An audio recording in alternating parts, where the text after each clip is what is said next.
बहुत समय पहले की बात है। रघुवंशी नाम का एक राजा था। उसके महल में एक बेहद सुंदर बगीचा था जिसमें हरियाली और फूलों की भरमार थी। परंतु उस बगीचे में सबसे विशेष चीज थी एक सेब का पेड़ जिसमें सोने के सेब लगते थे।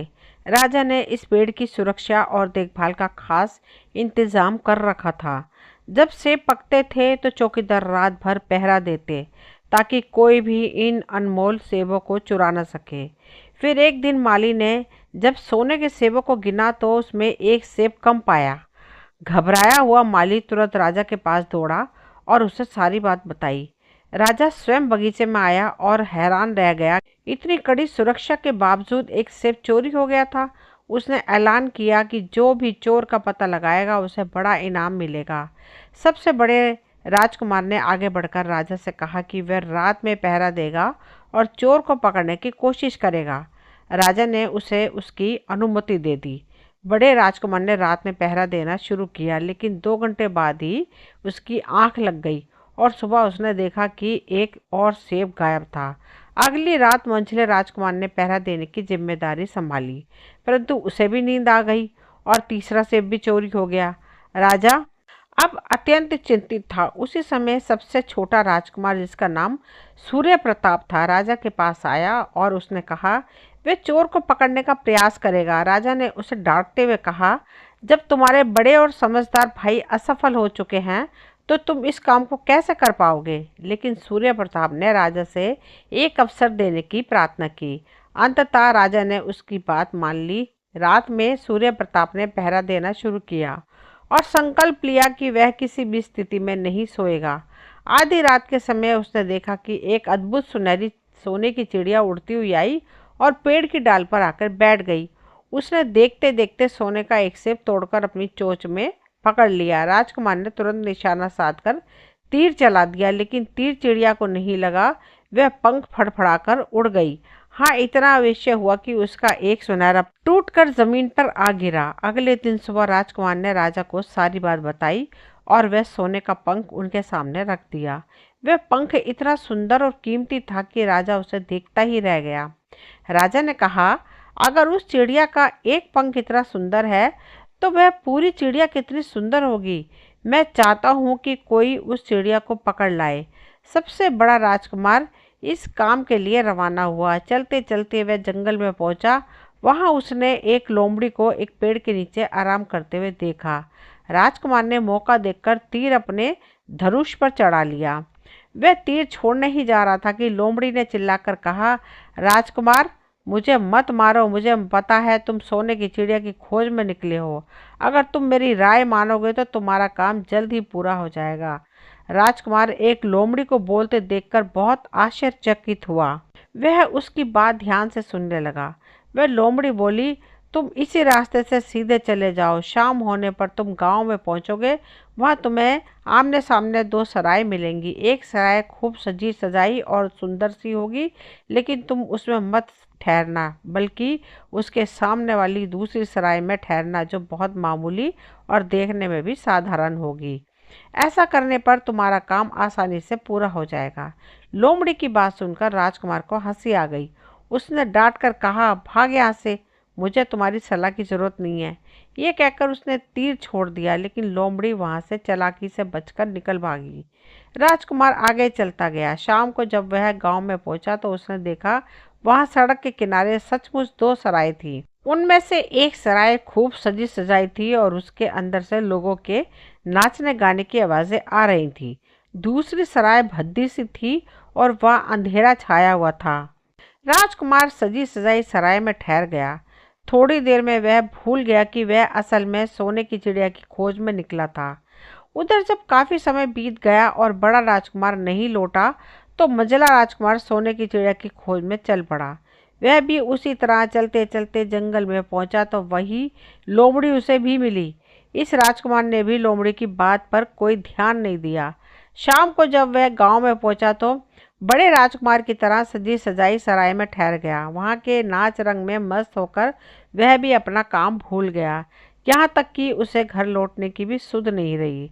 अंततः सबसे छोटे राजकुमार सूर्य प्रताप ने राजा से कहा, मैं सोने की चिड़िया की खोज में जाऊंगा। राजा को विश्वास था कि जब उससे बड़े दोनों राजकुमार इस काम में असफल हुए हैं तो इसे भी सफलता नहीं मिलेगी, लेकिन उसके जिद करने पर राजा ने उसे इजाज़त दे दी। सूर्य प्रताप चलते चलते जब जंगल पहुंचा तो वहां उसे वही लोमड़ी मिली। सूर्य प्रताप ने लोमड़ी की बात को ध्यान से सुना और लोमड़ी से कहा, ठीक है, तुम जैसा कह रही हो मैं वैसा ही करूँगा, अब तुम जाओ।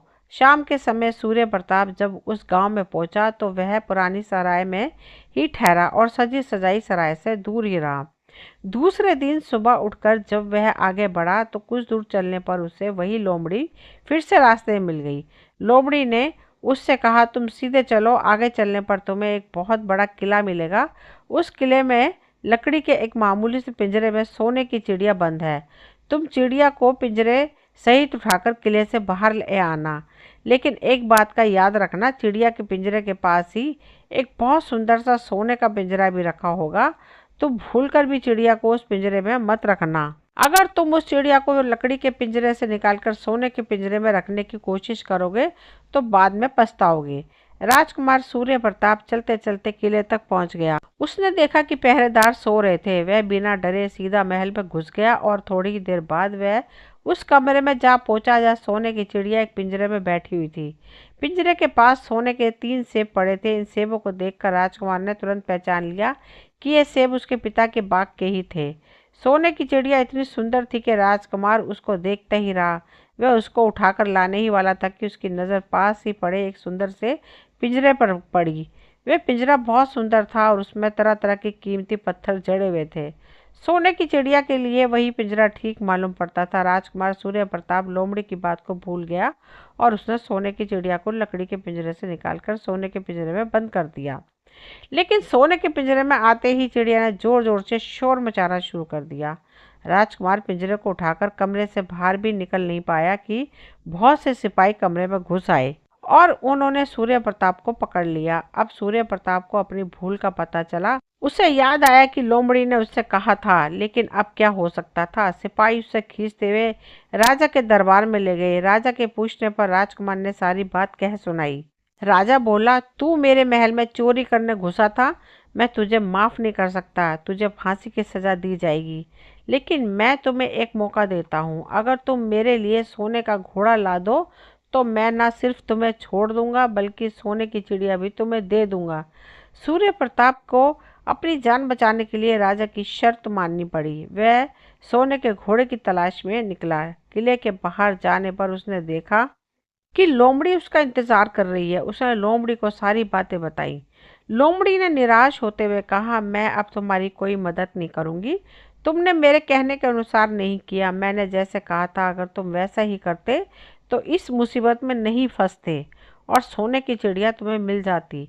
सूर्य प्रताप बोला, इस बार मुझे माफ़ कर दो, मुझसे गलती हो गई। मेरा काम तुम्हारी सहायता के बिना नहीं होगा।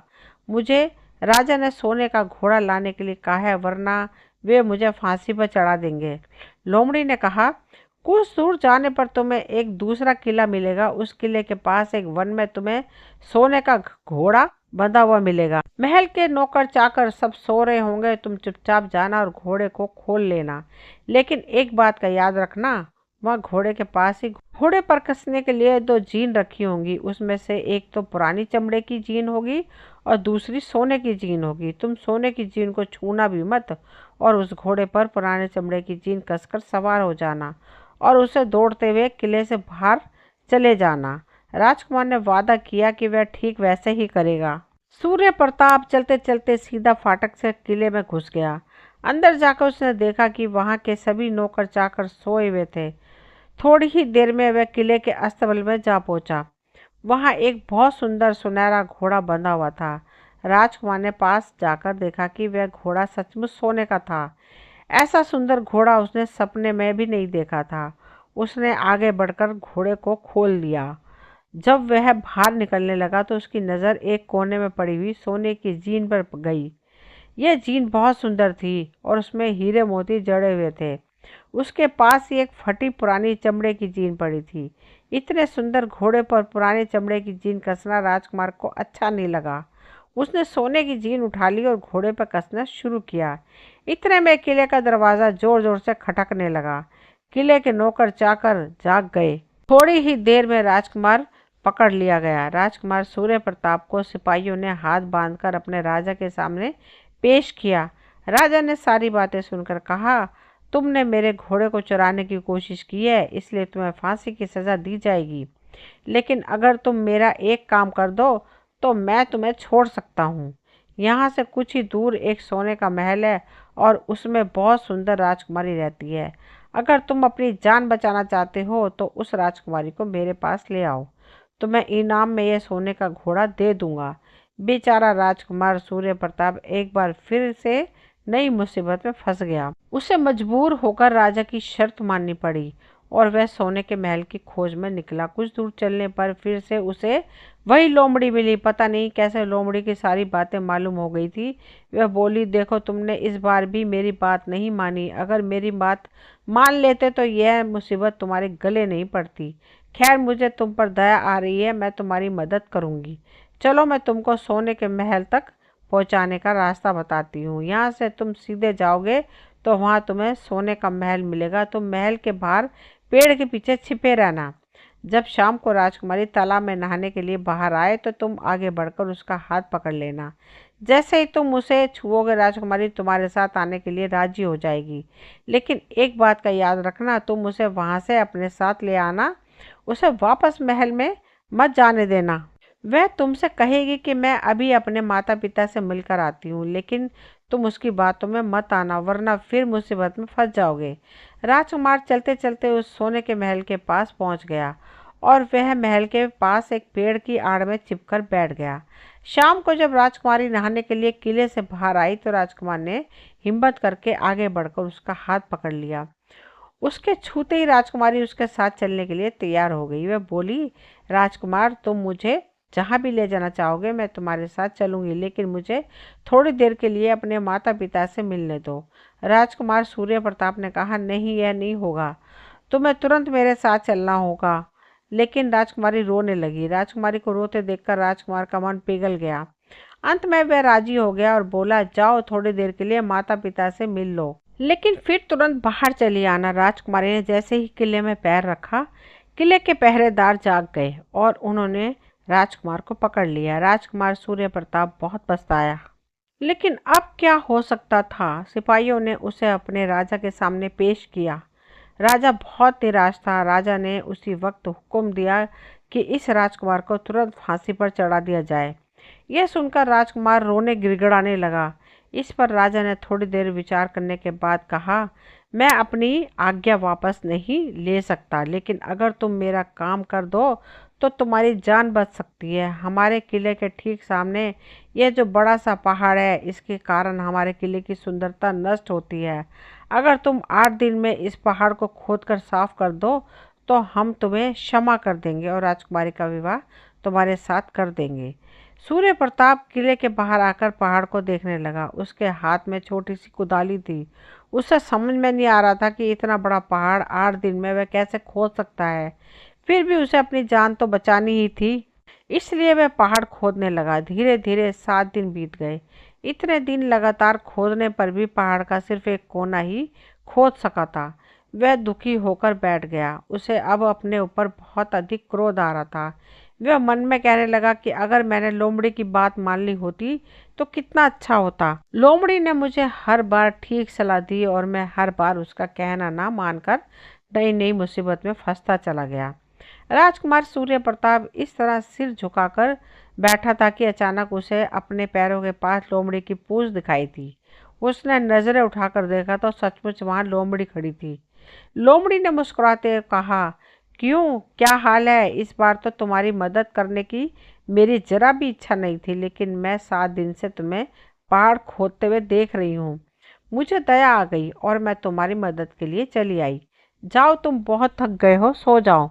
मैं थोड़ी देर में तुम्हारा काम पूरा कर दूंगी। इस बार सूर्य प्रताप ने तय कर लिया था कि अब वह लोमड़ी जिस तरह कहेगी वैसे ही होगा, वही करेगा। वह चुपचाप उठकर एक तरफ सोने चला गया।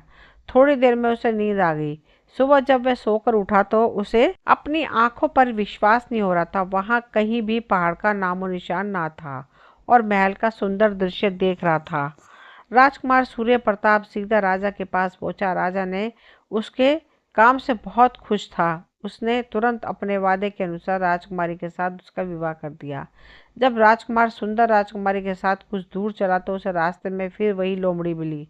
लोमड़ी बोली, बधाई हो राजकुमार, राजकुमारी के साथ तुम्हें देखकर मुझे बड़ी खुशी हो रही है, लेकिन अब तुम्हें सोने का घोड़ा और सोने की चिड़िया भी प्राप्त करनी चाहिए, क्योंकि वे दोनों चीज़ें तुम्हारे ही लायक हैं और तुम उन्हें आसानी से प्राप्त कर सकते हो। राजकुमार सूर्य प्रताप बोला, लेकिन भला मुझे सोने का घोड़ा और सोने की चिड़िया कैसे मिल सकती है?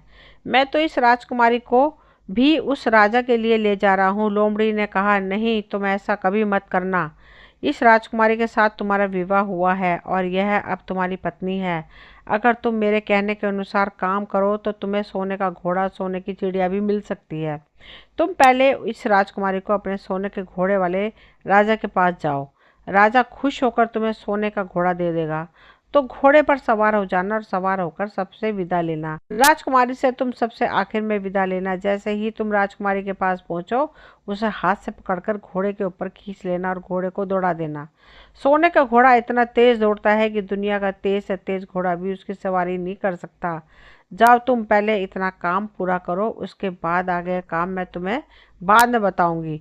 मैं तुम्हें वही रास्ते में मिलूंगी। राजकुमार ने ठीक वैसे ही किया जैसा लोमड़ी ने उससे कहा था। जब सोने के घोड़े वाले राजा ने खुश होकर उसे इनाम में सोने का घोड़ा दिया तो राजकुमार उस पर सवार हो गया और सबसे विदा लेने लगा। अंत में वह राजकुमारी को उठाकर घोड़े को तेजी से दौड़ाता हुआ किले से बहुत दूर निकल आया। रास्ते में पेड़ के नीचे लोमड़ी उसका इंतजार कर रही थी। उसे देखकर लोमड़ी बोली, शाबाश, अब तुम सोने की चिड़िया भी प्राप्त कर लो।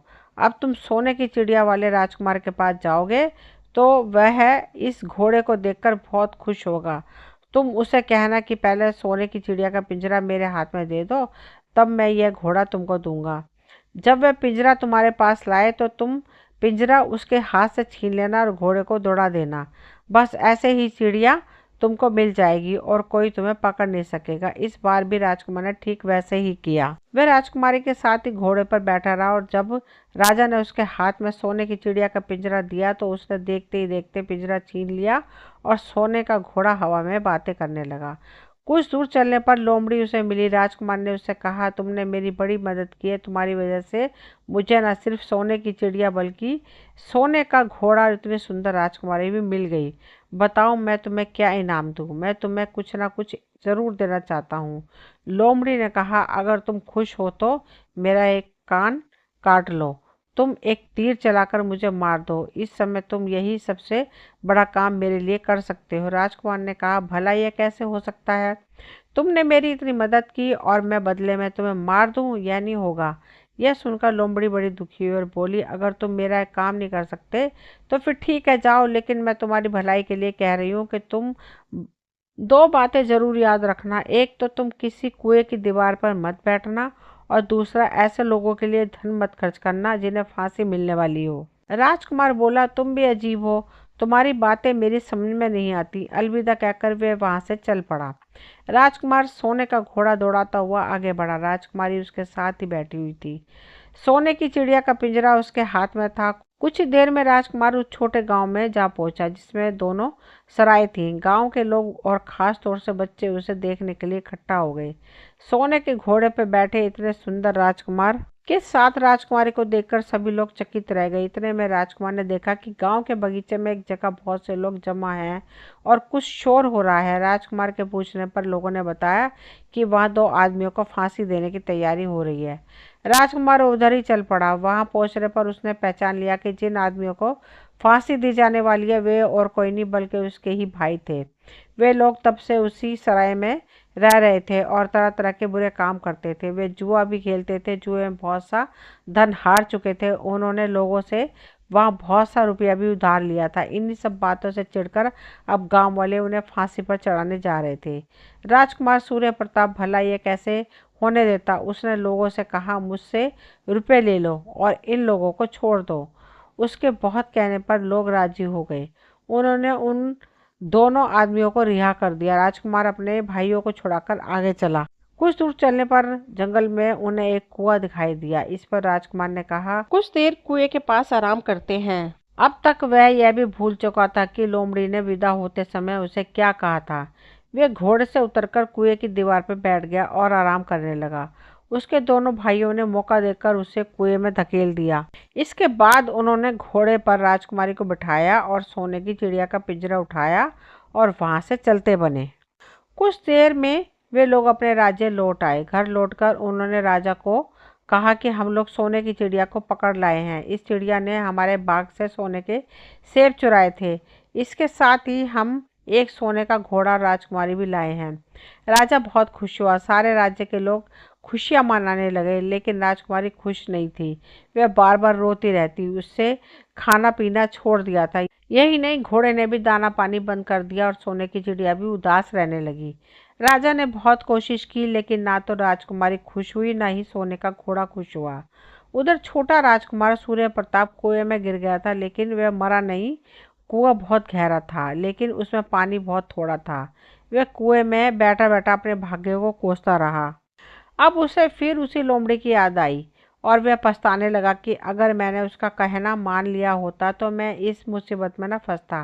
राजकुमार सूर्य प्रताप ने जैसे ही लोमड़ी को याद किया, न जाने कैसे वह कुएं के मुहाने पर आ पहुंची और बोली, राजकुमार, मैंने पहले ही तुम्हें समझाया था कि किसी कुएं की दीवार पर मत बैठना और ऐसे आदमियों की मदद मत करना जिन्हें फांसी दी जाने वाली हो, लेकिन तुमने मेरी बात नहीं मानी। खैर चलो, अब आखिरी बार मैं तुम्हारी मदद करती हूँ। तुम मेरी पूंछ पकड़कर कुएं से बाहर निकल आओ। राजकुमार उसकी पूंछ पकड़कर कुएं से बाहर निकल आया।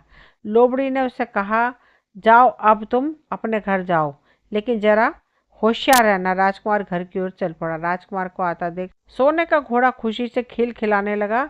सोने की चिड़िया अपने पिंजरे में खुशी से फुदकने लगी और राजकुमारी भी खुशी दिखाई देने लगी। लेकिन राजा की समझ में कुछ नहीं आया। उसने राजकुमारी से इसका कारण पूछा तो वह बोली, मैंने तो पहले ही आपको सारी कहानी बता दी थी।